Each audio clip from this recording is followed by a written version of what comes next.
नमो नमः students, welcome back BBVN online class. आज हम पढ़ेंगे रुचिरा तृतीयो भाग है पाठ 2 है ना। अध्याय 2 पढ़ेंगे हम। विलक्ष्यवाणी कदापि मैं न श्रुता है ना। विलक्ष्य क्या होता है बच्चों? बिल होता है, ठीक है, बिल होता है। लेकिन यहाँ पे हम इसका अर्थ लेंगे गुफा। क्या लेंगे? गुफा, जिसको संस्कृत में कहते हैं गुहा। तो है द्वितीय पाठः विलक्ष्यवाणी न कदापि मैं श्रुता, अर्थात विलक्ष्य गुफा की वाणी आवाज़, न नहीं, कदापि कभी नहीं, मैंने श्रुता सुनी, अर्थात मैंने गुफा की आवाज़ कभी नहीं सुनी। आपने सुनी है गुफा की आवाज़? क्या गुफा बोलती है? कोई भी गुफा होती है ना, उसके जो मुख होता है, दरवाज़ा होता है, वो बिल के जैसा ही होता है, इसलिए यहाँ पे नाम दिया गया बिलस्य। तो गुफा क्या कभी वो तो निर्जीव है, बोलती है क्या? तो इसके बारे में इसमें बताया गया। पंचतंत्र की कहानियाँ हैं ये, है ना। तो इसमें से इसमें बताया गया है कि जो गुफा है उसकी आवाज़ मैंने कभी नहीं सुनी, ठीक है। तो प्रस्तुत पाठ संस्कृत के प्रसिद्ध कथा तंत्र पंचतंत्रम से लिया गया है। उसके तृतीय तंत्र यानी तृतीय भाग से काककोलुकियम जो है उसका संग्रह, उससे संकलित है ये। पंचतंत्र के मूल लेखक कौन है? विष्णु शर्मा है, ठीक है। इसमें 5 खंड है जिन्हें तंत्र कहा जाता है। इनमें गद्य पद्य रूप में कथाएं दी गई हैं, जिनके पात्र मुख्यतः पशु पक्षी हैं। यानी जितनी भी इनकी पंचतंत्र की जो कहानियाँ हैं उसमें जो पात्र हैं, उनके कैरेक्टर्स जो हैं वो पशु पक्षियों को ही लिया गया है, ठीक है। तो चैप्टर पढ़ते हैं हम। विलक्ष्यवाणी न कदापि मैं श्रुता।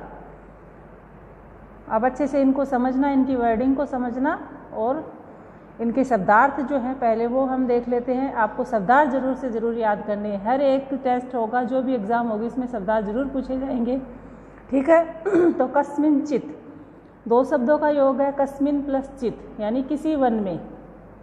क्या अर्थ हुआ? किसी वन में।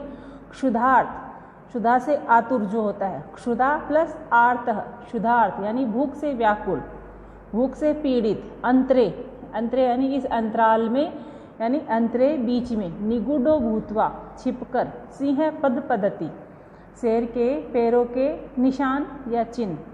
फिर है रवय, रवय क्या होती है? आवाज़ होती है, जोर से जो भयंकर जो आवाज़ की जाती है उसको हम बोलते हैं रवय, ठीक है।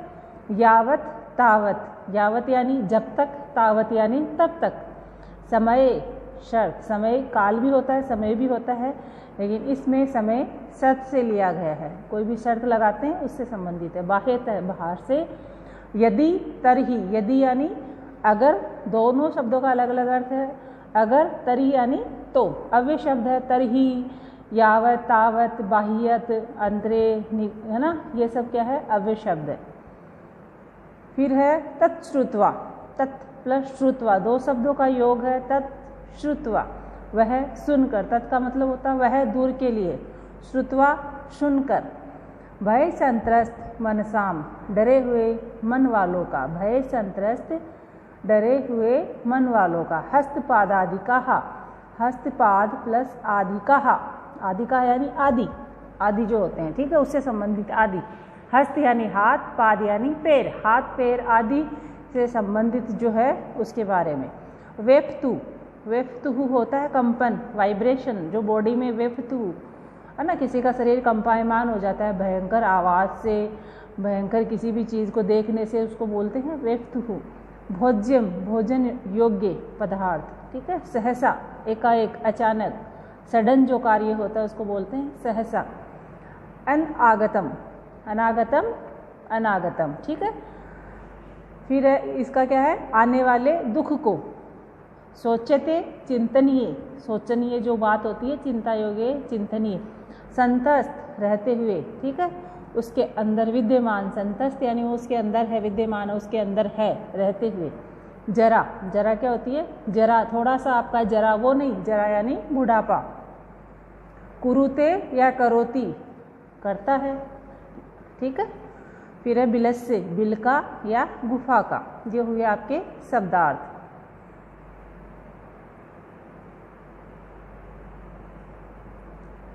तो पहला ही आपका आया था शब्दार्थ कस्मिश्चित, यानी किसी वन में, किसी कोई स्थान, ठीक है। कस्मिश्चित वने, कस्मिश्चित वने यानी किसी वन में, वने का मतलब में, वन में भी इसमें जुड़ा हुआ है, अधिकरण है ना। तो इसमें क्या है, किसी वन में, खरन खरह नाम है सिंह प्रतिवस्ती स्म है, किसी वन में खरन खरह नाम का एक सिंह प्रतिवस्ती स्म है, वहाँ रहता था। प्रतिवस्ती वर्तमान काल की है, परंतु जो भी जिसके भी आगे स्मह लग जाता है तो वो पास्ट में चला जाता है, तो प्रतिवस्ती स्मह यानी रहता था। कौन रहता था? सिंह का क्या नाम था? खरन खरह। क्या नाम था सिंह का? खरन खरह। सह कदाचित इत स्ततः परिभ्रमण शुद्धार्थः न किंचित अपि आहाराम प्राप्तवान। सह कदाचित, वह कभी इत स्ततः इधर उधर, परिभ्रमण है, वह क्या है? परिभ्रमण, घूमता है, क्षुधार्त भूख से व्याकुल, वह कभी इधर घूमता है कभी उधर घूमता है। क्यों घूमता है? क्योंकि वह भूखा है। परिभ्रमण करता है घूमता हुआ, किससे? भूख से पीड़ित होकर, भी भूख से आकुल होकर वो इधर उधर घूमता रहता है। न किंचिद अपि, न यानी नहीं, किंचिद अपि कुछ भी, आहारम खाने का जो आहार होता है, भोजन होता है, प्राप्तवान वह भूख से व्याकुल होकर इधर उधर घूमता है, परंतु उसे कोई भी भोजन प्राप्त नहीं होता है। प्राप्तवान प्राप्त होता है, न का मतलब नहीं, है ना। वाक्य में पहले ही न आ गया तो उसको नहीं होता है। ततः वह सूर्यास्त समय, सूर्यास्त के समय एकाम का अर्थ एकाम एक, महतीम बड़ी, महतीम महान या बड़ी, गुहाम दृष्टवा सह अचिंत्यत, वह सूर्यास्त के समय एक बड़ी गुफा को देखकर, गुफा दृष्टवा देखकर, सह अचिंत्यत वह सोचता है।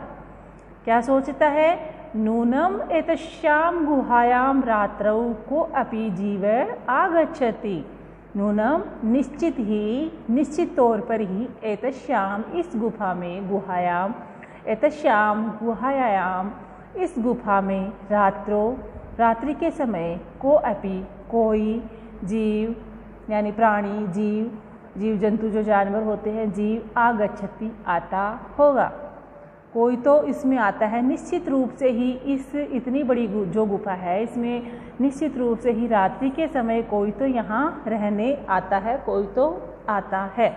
अतः अत्रैव निगूढ़ो भूत्वा तिष्ठामि इति, अतः इसलिए, अत्रैव, अत्र प्लस एव, यही, अत्र का मतलब यहाँ, एव का मतलब ही, यहाँ प्लस ही मिलकर क्या बना? यही। अतः मैं यहीं निगूढ़ो भूत्वा, छिपकर, तिष्ठामि बैठूंगा, शाम के समय यहाँ इस गुफा में कोई तो आता होगा, अतः मैं यहीं छिप कर के बैठूंगा, इति इस प्रकार वह सोचता है। ठीक है।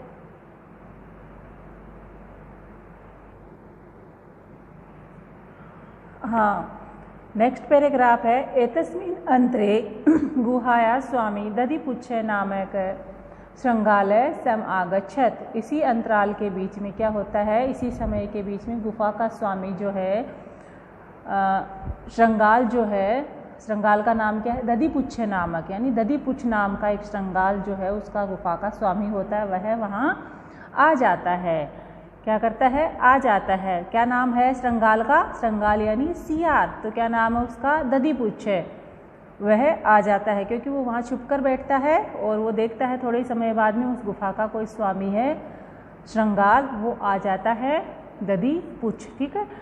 स च यावत पश्यति, वह च यानी और, यावत जहाँ तक, पश्यति देखता है, तावत वहाँ तक, सिंह पदपदति गुहायाम प्रविष्टा दृश्यते, वह जहाँ तक उसकी नज़र जाती है, जहाँ तक देखता है वहाँ तक, सिंह पदपदति शेर के पैरों के निशान, गुहायाम प्रविष्टा दृश्यते, गुफा में प्रविष्ट होते हुए तो दिखाई देते हैं, प्रविष्टा प्रवेश करते हुए दृश्यते दिखाई देते हैं।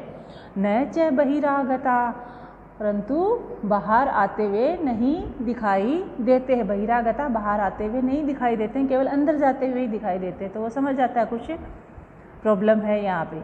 श्रृंगालय अचिंत्यत, जो सियार होता है वह सोचता है, अहो विनष्टो अस्मि, मैं तो नष्ट हो जाऊंगा, मैं तो मर जाऊंगा, ऐसे वह चिंता करता है। नूनम अस्मिन बिले सिंह अस्तिति तर्कयामी, नूनम निश्चित ही इस बिल में, इस गुफा में कोई शेर है, ऐसा मेरा तर्क है, वो ऐसा सोचता है। ततः किम करवाणी, अब मैं क्या करूं। एवं विचिंते, ऐसा वह सोचते हैं, विचार करता है। एवं विचिंते दूरस्थ रवम कर्तूर आरब्धम, दूर जाकर, दूर चला जाता है और रवम यानी आवाज़ करता है, शब्द करता है जोर से। कर्तूर आरब्धम करना, जोर जोर से आवाज़ करना शुरू कर देता है। क्या आवाज़ लगाता है, भो बिल, हे गुफा, हे गुफा, है ना, ऐसे गुफा को आवाज़ लगाता है, हे गुफा। किम न स्मरशी, क्या तुम्हें याद नहीं है, क्या तुम्हें स्मरण नहीं है। यन्मया त्वया सह समय, कि मेरा तुम्हारे साथ एक अनुबंध हो चुका है, एक शर्त लगी हुई है। कृतो अस्ति, शर्त हमने करी हुई है दोनों ने। यत कि यदा अहम, जब मैं बाह्यत बाहर से, प्रत्यागमिष्यामि बाहर से आऊँगा, तदा त्वम माम आकारीष्यसि, तब तुम मुझे पुकारोगी, मेरा आह्वान करोगी। ऐसी एक शर्त लगी हुई है। क्या तुम्हें याद नहीं कि जब भी मैं बाहर से आऊँगा तो मुझे आवाज़ लगाओगी। यदि त्वम माम न आह्वयसि तर्हि अहम द्वितीय बिलम यास्यामि इति, यदि तुम मुझे नहीं पुकारोगी, मेरा आह्वान नहीं करोगी, तो मैं दूसरे गुफा में चला जाऊँगा। ऐसा वह क्या बोलता है। कौन बोलता है, श्रृंगालय है, दधिपुच्छ नाम का जो श्रृंगालय वह। तो ठीक है बच्चों, आप यहाँ तक पढ़िए। नेक्स्ट का हम पढ़ेंगे अगले वीडियो में। अच्छे से समझिए, अच्छे से शब्दार्थ याद कीजिए। ठीक है, ओके बाय।